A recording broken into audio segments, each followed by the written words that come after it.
will you walk through what are some of the standard HR questions that we should have answers to?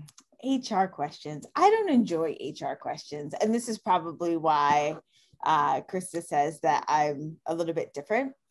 So HR questions are probably even more standard than the business questions, right? Because at least when you're going through an interview with a hiring manager, they're more familiar with the job that you're going to be doing. They can ask you questions that are more specific to your job. HR questions are even more generic. They're like, tell me about yourself. Give me an example of a stressful situation and how you overcame it. That's exactly. Really a standard one that everybody should kind of know the answer to already. Well, it'll be questions like that, or they'll ask questions like, tell me about your biggest strength and tell me about a weakness of yours, right?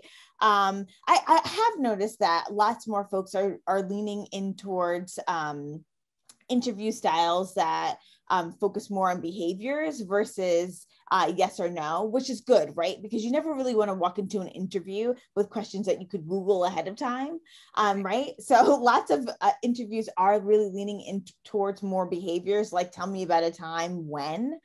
So you should always have answers for that. And the other thing is you don't really want to bullshit the answers. So one of the biggest ones is like, tell me about one of your greatest weaknesses. And then one of the most common answers is, well, I'm really a perfectionist, right? And it's like, okay, I've heard this answer probably a trillion times. And then people try to spin it into a positive thing, or, I really work too hard. That's the other one.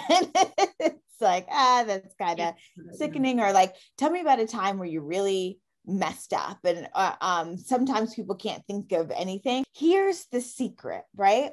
You got to think of a time where you genuinely messed up. You got to bring it back to the lesson.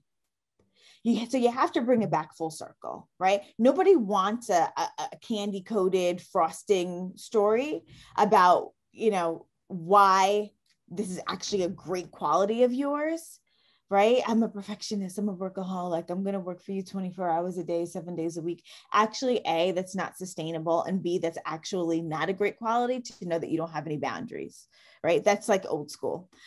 However, what I do want to know is like, when is a time where maybe you could have stepped back and said, I actually could have done this a lot better, but what's the lesson that you learned in that? And maybe when's a time where you were faced with the same thing later on and you chose to make a different decision?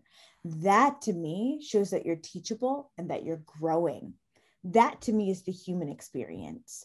And I think that's the secret to answering questions like that. So you will get questions like, tell me about a time when you've messed up, or tell me about your greatest strength. But the secret is not in the question that you'll get. Those are the common questions. The secret is in the answer, and the formula for all of the answers. The formula is be genuine about the story that you'll tell, but bring it back full circle with the lesson and your growth as a human and as a professional.